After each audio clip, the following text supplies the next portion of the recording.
nagluluto si tita.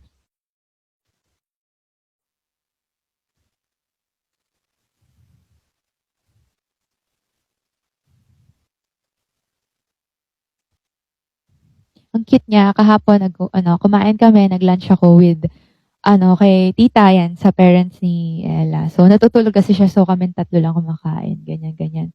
So, pinag-usapan namin, ito na yung bahay namin, tita. Kasi pinapakita ko rin sa kanila. Yun nga, nakita na rin nila personal yung bahay ko.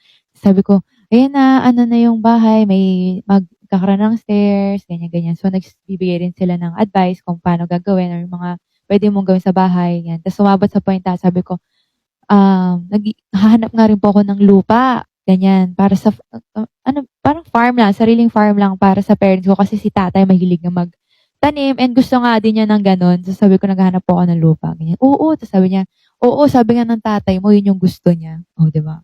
Chika-chika talaga sila. Nung laro namin sa Santa Rosa, grabe, as in, tuwing after points, titignan ko silang dalawa, nagchichikahan sila. Bago mag-start yung game, nagchichikahan silang dalawa. Ganon. Ang dami na pag-usapan. Tapos yun yan, dapat yun yan, yun ang next mo, ganyan, ganyan. Maghanap ka na ng lupa para sa family mo, ganyan. Sabi ko, oo, tito, sabi ko, magbabangon muna ako kasi syempre, di ba, kakagawa lang ng bahay. So, next naman yun, yung lupa, ganyan, ganyan.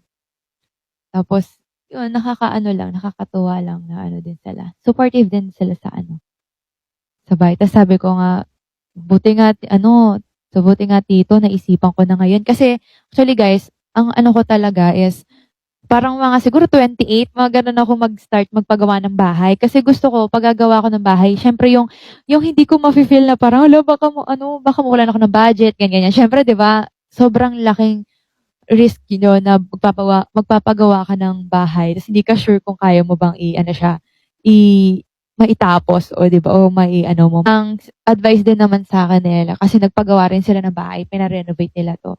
So parang sabi niya, kami nga rin yun din yung iniisip namin. Pero sabi, i-go na namin kasi for sure may papasok naman or may babalik naman din sa'yo yung mga nailabas mo. And well, totoo naman din talaga, di ba? Thank you so much, Ella DJ. And nagkatotoo naman din talaga. And hindi ko naman din ina-expect na mas sobra-sobra pa yung bumabalik sa akin, di ba? And thank you, Lord, sa mga blessings, di ba? So, every time na may blessings, magpapasalamat tayo kay Lord dahil talaga naman dinidinggin niya ang ating mga panalangin. So, yun. Kaya, parang, sabi ko talaga, nga tito, talagang buti na lang, nag-start ako ngayon ng maaga pa. Diba? At least yun na nga yung next goal ko is makabili ng sariling lupa ulit sa probinsya. Diba? Yung makapagpaano ng mga sariling farm. Diba? Bongga si sis. Pero hindi malaki guys huwag kayo masyadong dyan. Mag-expect. Wow. Pero yun, gusto ko rin yun. Para, kunyari, pag gusto ko rin gusto ko ng maaliwalas na lugar. Pupunta ako sa ganun.